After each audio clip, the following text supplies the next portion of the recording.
오네모입니다. 요즘 만드는 영상은 어쩌다 보니 튜토리얼 영상이 많아지고 있습니다. 댓글을 통해서 저에게 요청하시는 내용 중에 가장 많은 말씀은 단연 색 이름을 표시해달라는 요청들이십니다. 저도 모든 그림에 색 이름을 표시해드리고 싶지만 현실적으로 불가능한 면이 있습니다.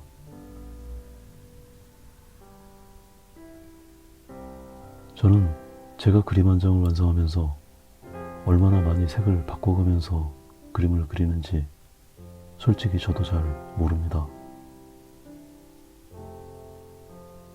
그냥 미루어 짐작컨대 최소 1000번 이상 색을 바꾸는 것 같습니다.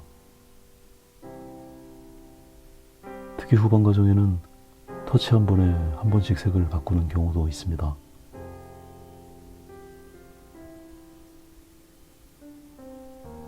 그 모든 색을 표시하는 건 그림을 그리는 일보다 몇 배로 시간이 더 걸릴 수도 있습니다.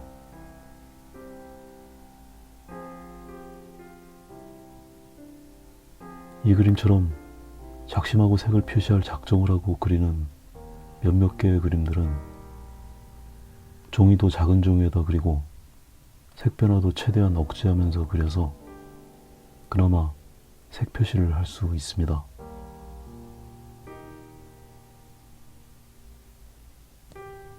이렇게 최대한 색의 변화를 억제하고 그리는 작은 그림도 70번 이상 색을 바꿔서 그리게 됐습니다.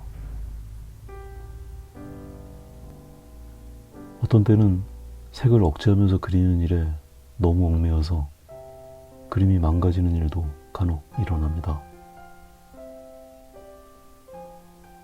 남들한테는 별거 아닌 일이 어떤 사람에게는 엄청 어려운 일 같은 것이 누구에게나 있는 건가 봅니다. 부디 색 이름이 없는 영상도 너그럽게 시청해 주시기 바랍니다.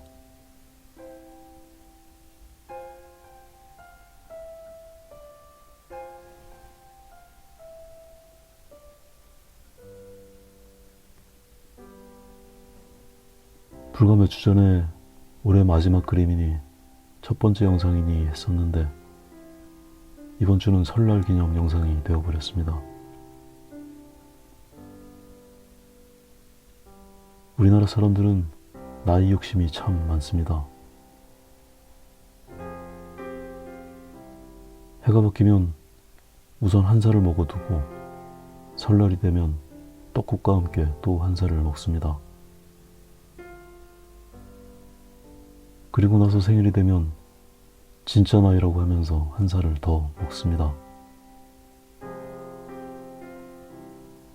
간혹 진짜 욕심이 많은 사람들은 음력, 양력 생일로 나눠서 한 살씩 더 먹는 사람들도 있습니다. 어쩌면 그렇게 부지런히 나이를 먹을 수 있는 건지 모르겠습니다.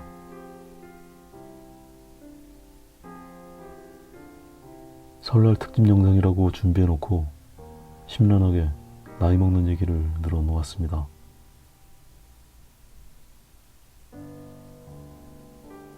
죄송합니다.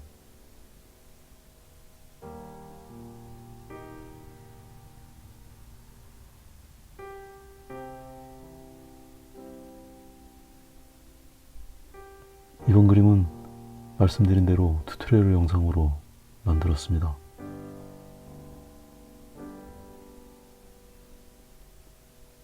노란 장미꽃 한 송이에 여러 색의 변화를 주는 방법과 빛의 표현, 그리고 보색 계열의 어두운 배경과의 경계 처리에 대한 내용입니다.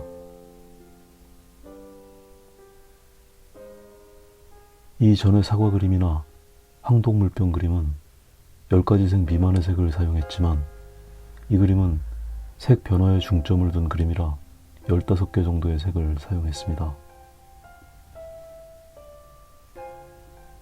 각 면들마다 밑색을 깐 이후에 최소 3번 이상의 덧칠을 하면서 색을 섞어갑니다. 배경 처리도 3번째 색이 올라가고 있습니다. 주위에서 보실 것은 밑색과 지금 칠하고 있는 색이 섞이고 있는 과정입니다. 적절한 칠과 블렌딩을 병행하면서 진행하고 있습니다. 오일 파스텔은 색이 아무리 많은 제품을 사용해도 늘 색이 부족합니다.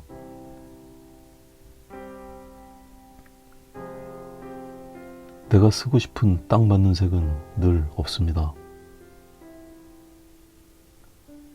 그렇다고 막상 수천 개짜리 오일 파스텔 제품이 나온다고 하더라도 매 순간 내가 원하는 색에 딱 맞는 색은 충분할 수 없을 것입니다.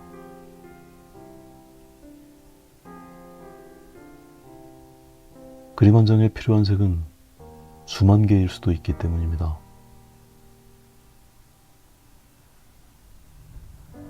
그 색에 대한 욕구를 충족시켜줄 수 있는 유일한 방법은 바로 혼색입니다. 밑에 깔아둔 색과 적절히 섞이면서 만들어내는 다양한 색을 활용하는 요령과 능력을 향상시키는 게 가장 중요한 것 같습니다. 노란색 장미꽃이지만 그 안에는 빛을 받는 부분의 크림색으로부터 노란색, 오렌지색, 연두색, 갈색, 빨간색까지 최대한 다양한 색이 느껴지도록 표현합니다. 각각 색이 가지고 있는 느낌과 명도와 채도가 어우러져서 드러나는 조화가 단지 노란색만으로 표현된 꽃보다 훨씬 더 풍요로운 느낌을 선사합니다. 다양한 색의 변화와 더불어서 이 그림에서 강조하고 싶은 내용은 외곽의 표현입니다. 집중력을 가지고 꽃과 배경의 경계면들을 살펴보시기 바랍니다.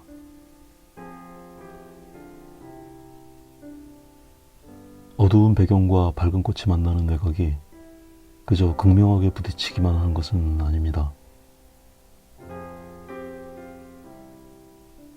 어떤 부분은 날카롭게 구별되지만 또 어떤 부분은 경계가 허물어져 있습니다. 최초의 밑색이 그대로 살아있는 부분도 있고 두 번째 칠이 그대로 남아있는 곳도 있습니다.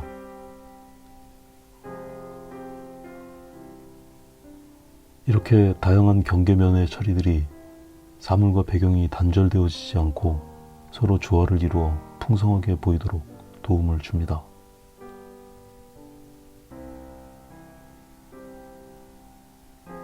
오늘은 여기까지 하겠습니다.